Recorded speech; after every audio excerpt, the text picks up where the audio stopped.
Salut les goths, on se retrouve aujourd'hui pour le débrief du dernier grand tour de la saison qui s'est terminé ce dimanche, donc la Vuelta.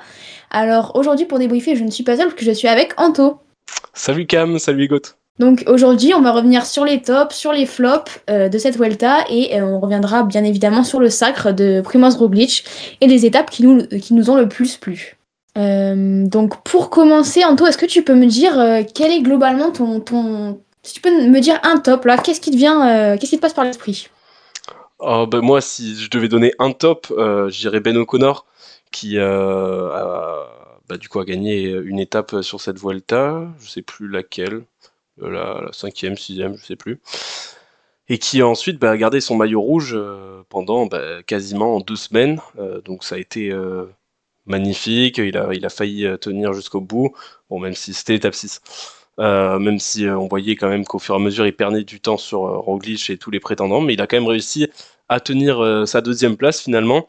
Et là où sur l'étape 6, beaucoup de leaders l'ont un peu pris de haut en le laissant partir et finalement en lui laissant un écart énorme, ils s'en sont un peu mordus les doigts à la fin avec finalement la victoire la deuxième place du coup au général. Donc ça récompense aussi une équipe Décathlon, pardon, AG2R qui était autour de lui, avec Félix Gall, Valentin Paré-Peintre et tout, qui ont fait un énorme travail. Donc franchement, c'est mérité pour eux et pour lui, et pour un dernier grand tour avec l'équipe, c'est plutôt sympa. Et toi, Cam? Oui, c'est vrai que t'as raison. Non, non, pour revenir sur Ben O'Connor, ouais, t'as raison. C'est vrai qu'il a pris un pari de prendre l'échappée aussitôt et bah ça a été un pari gagnant quand même puisqu'il finit deuxième du général, son premier podium sur un grand tour, enfin, parce que quand même, c'est vrai que moi personnellement, il me décevait un petit peu ces derniers temps sur les grands tours, même s'il a fait quatrième cette année du Giro. L'année passée sur le Tour de France, c'était un peu décevant. Il avait abandonné, il me semble. Mais Ouais. oui, c'est vrai que ça fait plaisir quand même de voir O'Connor quand même à ce niveau, quoi, parce que c'est vrai que beaucoup de personnes disaient est-ce qu'au final, c'est pas quelqu'un qui est même pas fait pour faire un podium de grand tour? Est-ce que, enfin, c'est vrai que ça parlait beaucoup sur lui, et là, il a un peu prouvé aux gens que bah, il en était capable, et du coup, non, franchement, je pense que c'est un très bon grand tour pour lui. Donc moi, bah, si je devais dire un top quand même, bon, on va parler du gagnant, hein, bien sûr, Primoz Roglic, qui donc a remporté sa quatrième Vuelta, donc qui détient le record du monde avec Heras. Donc c'est quand même assez exceptionnel, hein. 4 Vuelta, c'est pas rien. Il a tout simplement assumé son statut de grand favori, hein, on va pas se le cacher. Après avoir abandonné le Tour de France, donc c'était une déception pour lui, et il a bien rebondi du côté de la Vuelta. Il me semble qu'il remporte 2 étapes, si je dis pas de bêtises, ou peut-être 3, mais ouais, non, non, 3 étapes, c'est ça. 3, ouais, Mais c'est oui, ça. il a assumé son statut. Il a fait notamment une grosse 19e étape où bah, il a tout simplement enterré les espoirs de tout le monde, hein. Personne n'a pu le suivre avec son équipe, avec Dani Martinez et Vlasov. Ils ont vraiment fait un boulot assez incroyable pour lui. Et c'est vrai que derrière, personne n'a pu le suivre. Et c'était vraiment l'homme fort de la Vuelta. Il n'a pas eu beaucoup de creux. Il a pas déçu, tout simplement. Il a assumé son statut. Ouais, après, il a eu quelques malchances, quelques crevaisons, je sais plus s'il a chuté sur cette Volta, mais en tout cas, il a confirmé, comme tu l'as dit, son statut, il était attendu. On se demandait un peu après son abandon sur le Tour de France, est-ce qu'il serait en forme quand même sur cette Vuelta et tout. On s'est vite rendu compte que oui, oui, il était là. L'abandon d'Almeida, bon, après, on en parlera dans le flop un peu UAE en général, mais l'a aussi aidé car c'était un des prétendants, je pense aussi à la victoire qui a disparu. Mais en tout cas, Roglic prouve bien que c'est clairement le maître en Espagne.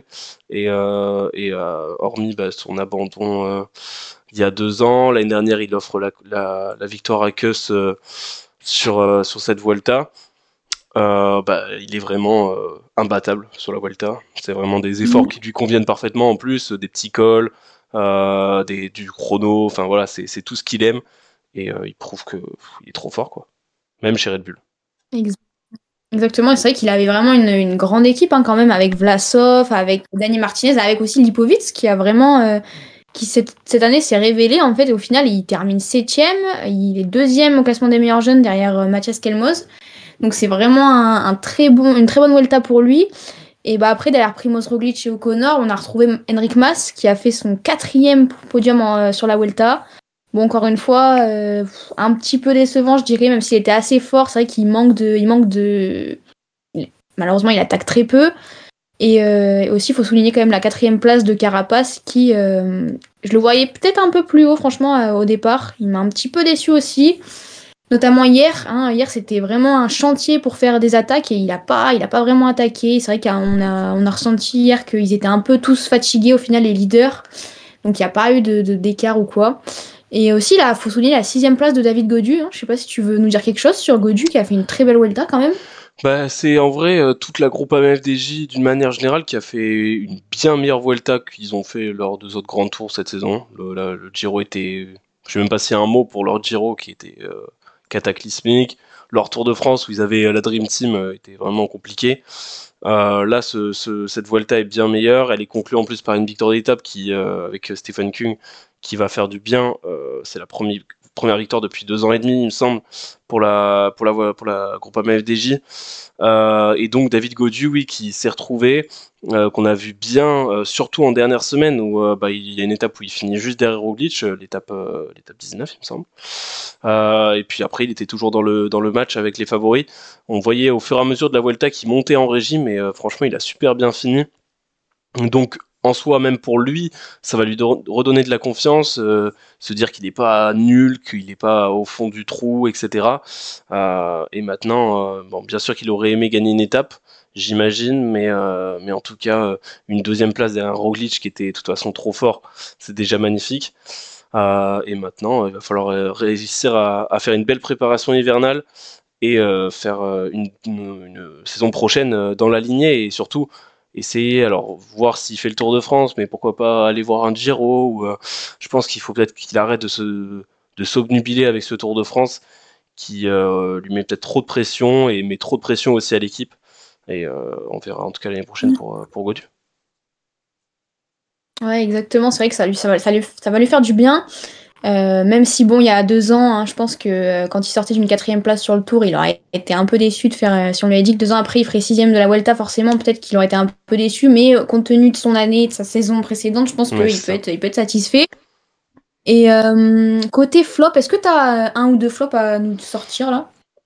Côté flop, il y a évidemment, j'ai commencé à en parler un peu tout à l'heure, c'est l'équipe UAE qui, hormis Pavel Sivakov, qui a quand même bien sauvé la mise en étant un peu un leader de rechange à la fin et qui a fait des belles petites placettes quand il était en échappée, mais aussi avec les favoris. On a Almeida qui a donc abandonné assez vite. Donc on ne pourra pas savoir s'il est vraiment bien. En tout cas, avant son abandon, il avait complètement explosé l'étape d'avant. Simon Yates qui gagne quand même une étape. Alors en fait, ce qui est fou avec l'équipe UAE, c'est qu'on les attendait pour gagner cette Vuelta, pas pour gagner des étapes. Et finalement, ils gagnent, il me semble, 3 ou 4 étapes. Donc c'est pas si mal. Ils en gagnent une le premier jour avec McNulty, une le deuxième, non pas le deuxième jour, une, elle est quand? Ouais, Yates, c'est l'étape 9, je crois, 8 ou 9. Ouais, c'est l'étape 9 et l'étape 16 avec Solaire. Du coup, Ouais. donc voilà, Yates gagne quand même, mais on l'attendait pour le général et on a vite vu qu'il n'était pas du tout dans le bon rythme. Un peu sur courant alternatif, il gagne cette étape, mais on l'a peu vu de cette Vuelta finalement, donc assez décevant. Marc Soler par contre, qui a clairement sauvé l'équipe car il était tout le temps à l'avant quasiment, et c'est récompensé par la 16e étape mais il est pas passé loin sur plusieurs étapes d'aller en chercher une. Donc finalement, c'est dur de les mettre en flop, mais quand t'es UAE, que t'es la meilleure équipe du monde, que t'es à ta 70e victoire, là, je crois aujourd'hui, grâce à Hirschi, tu te dois de faire mieux. Et on voit bien que sans Pogacar, il n'y a pas un leader qui est capable d'assumer le rôle de leader comme le peut le faire Tadej. Donc voilà, mais c'est sûr que s'il y avait eu Poggi, moi je me dis, il avait free win pour cette Vuelta, je pense. Hein. Franchement, je suis d'accord avec toi. Franchement, Adam Yates, je le voyais bien Titi Roglic voir gagner cette Vuelta. Il m'a vraiment déçu. Surtout que quand il gagne la 9e étape, il a l'air super fort et on se dit, il va peut-être revenir dans le coup pour le général, quoi. Mais ça n'a pas été du tout le cas. Après, il a été carrément transparent sur la fin de Vuelta. Donc, vraiment décevant. Après, il faut noter aussi qu'ils ont gagné le maillot à poids aussi avec J-Vine. Ouais, c'est vrai. Mais bon, oui, c'est vrai que franchement, au global, c'est décevant. Après, on peut regretter aussi l'absence de Juan Ayuso qui a été puni par son équipe. Au final, on se serait dit peut-être qu'il aurait pu, enfin, je pense qu'il aurait fait beaucoup mieux qu'un Pavel Sivakov, par exemple. Ouais. Donc, on peut regretter son absence pour eux. Mais oui, c'est vrai que l'UAE, je suis d'accord avec toi, a quand même déçu. Et pour rebondir sur une équipe qui a aussi déçu, je vais parler de l'équipe. Je sais pas si on peut dire qu'ils ont vraiment déçu. Je pense que c'est un peu une Vuelta aussi, un peu pareil, un peu, on sait pas, entre deux. De la Jumbo-Visma, parce que quand même, ils ont remporté 3 étapes. Hein. On a une très belle Vuelta de la part de Wout van Aert avant que malheureusement il abandonne sur chute. Hein. Il est tellement malchanceux. Encore une chute alors qu'il allait prendre sûrement le maillot vert, le maillot à pois. Il a remporté 3 étapes. Enfin, vraiment, à titre individuel, il a fait une super Vuelta avant sa chute. Mais c'est vrai que du côté du général, Sepp Kuss, qui quand même devait défendre son titre, quoi, a vraiment déçu. Il finit au final 14e et on l'a pas vraiment vu, quoi, alors qu'il venait quand même de gagner la Vuelta à Burgos. Donc je me suis dit, il sera peut-être là pour la gagne finale, pour défendre sa Vuelta, mais au final, pas du tout. On l'a vraiment pas du tout vu. Et franchement, oui, c'est décevant et on se dit, est-ce que l'année dernière, c'était pas un peu. Ça renforce l'hypothèse que l'année dernière, c'était vraiment une offrande de la part de ses coéquipiers et qu'au Ouais. final, il est pas fort que ça en tant que leader, quoi. Je sais pas ce que t'en penses. Ouais, on se rend compte année après année que Sepp Kuss, quand il est leader, il est jamais bon. Mais bon, en soi, c'est même sa saison qui est pas folle. Hein. Sepp Kuss, on l'a quasiment pas vu de Mhm. l'année. Je crois que cette année, il gagne pas. Enfin, si, il gagne Burgos, du coup, tu l'as dit tout à l'heure. Mais sinon, il avait plus gagné depuis la Volta de l'année dernière. Il fait quasiment une saison blanche. C'était son seul grand tour de la saison. Il était attendu. Malheureusement, ouais, compliqué. Alors, il avait abandonné sur le Dauphiné, donc je me souviens plus si est-ce qu'il avait une blessure ou quoi. Je sais plus ce qui s'était passé. Comment il abandonne sur le Dauphiné. En attendant, Moi, je crois que c'est une chute. on attend bien mieux de Sepp Kuss quand t'es tenant du titre. Au moins, je sais pas, batailler pour un top 10. On lui demandait pas forcément de rééditer l'exploit face à un Roglic en plus qui était aussi fort. Maintenant, voilà, Kuss, quand il est leader, il peut pas le faire et c'est assez dommage. Mais bon, c'est aussi sa saison l'année dernière qui était un peu exceptionnelle, où il a fait les 3 grands tours, il a été exceptionnel sur les 3 grands tours. Là, cette année, c'était pas du tout le même Sepp Kuss. Et c'est un peu aussi à l'image de toute la Visma qui, cette année, est quand même moins forte, bien que, comme tu l'as dit, Van Aert fait une belle Volta. Ouais. Donc deux super teams qui ont globalement déçu, à part pour Wout van Aert à la Visma. Et une autre équipe qui a vraiment déçu, personnellement, je trouve, c'est Est-ce qu'on peut dire que l'équipe. c'est une top team encore? Celle que tu vas dire. Je sais très bien ce que tu vas dire. Est-ce que c'est encore une top team? On pourra lancer un débat. On fera un Et débat si vous voulez dans quand quelques même, semaines. quand même une équipe qui a un énorme budget. C'est quand même, tu vois, une équipe qui a, sur le papier, qui doit être quand même beaucoup, beaucoup plus forte qu'elle est actuellement. Ouais. Mais c'est du coup l'équipe Ineos qui avait amené Carlos Rodriguez quand même sur la Vuelta. Quand même Carlos Rodriguez qui est normalement un très très bon leader et qui a été complètement déçu. Je sais pas combien il termine exactement au général. Il me semble qu'il termine 10e, à peine top 10, Carlos Rodriguez. Ouais, Enfin, il est vraiment, derrière c'est Sivakov du coup. Ouais. une énorme déception, je trouve personnellement. Même pas meilleur jeune, il finit 3e du classement. Ils avaient amené aussi Timen Arensman qui a abandonné.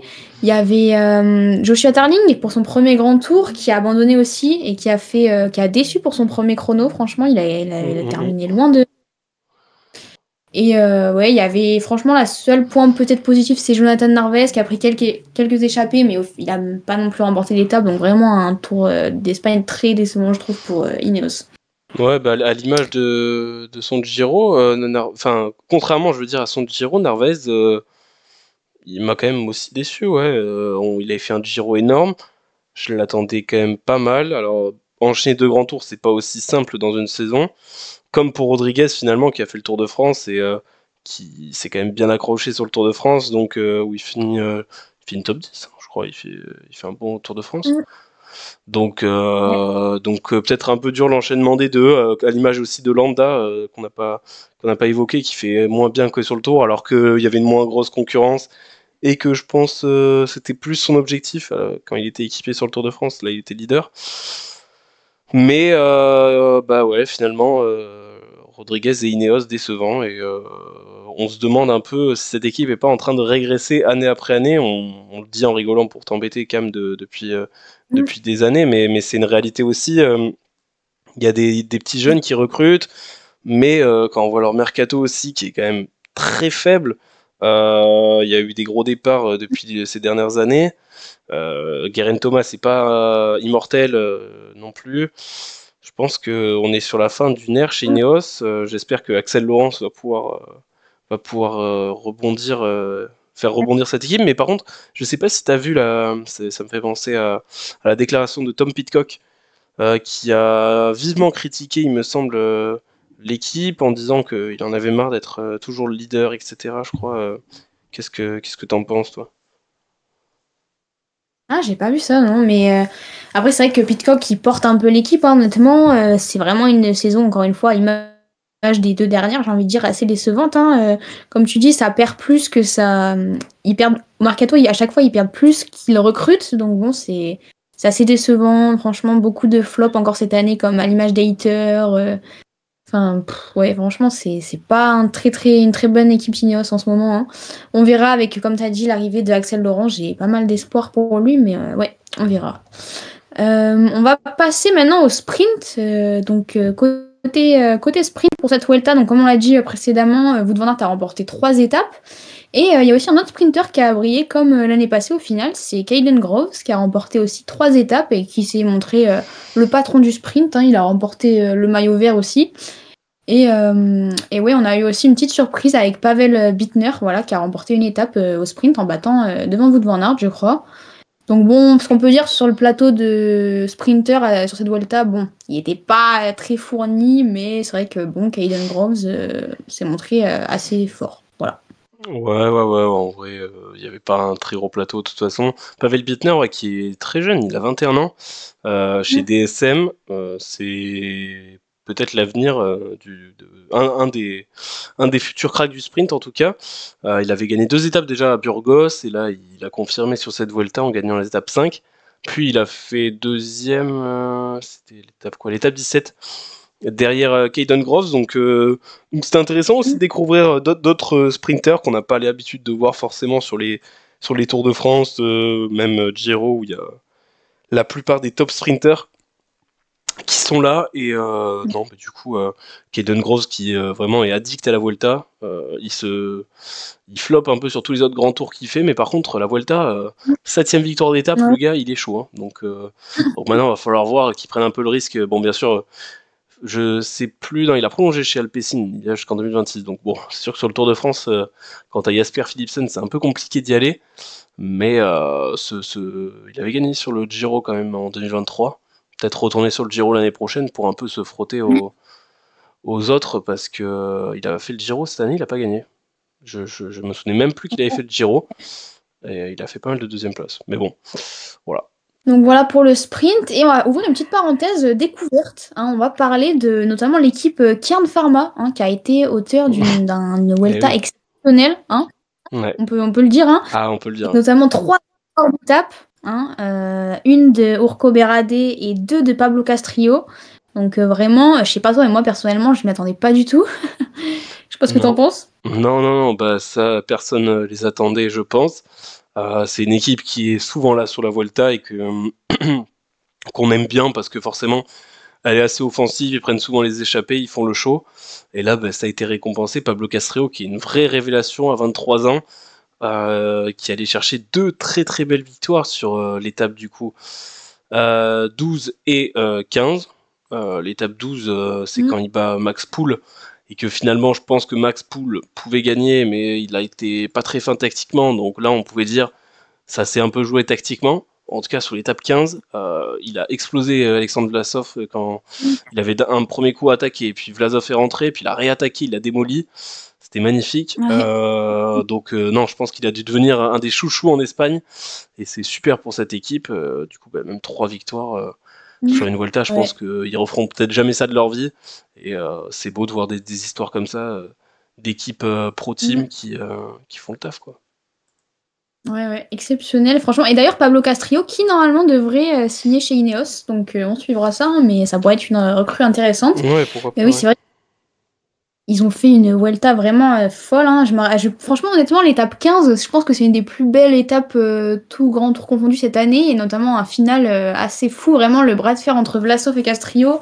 était dingue. Même il y avait Sivakov de base dans la bataille et c'est vrai que ouais, jusqu'à la fin on sait pas qui va gagner, etc.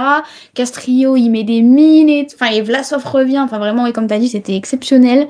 Enfin franchement, je ne pensais pas du tout que Castrillo tiendrait et au final il a quand même gagné. Donc vraiment le chapeau garçon.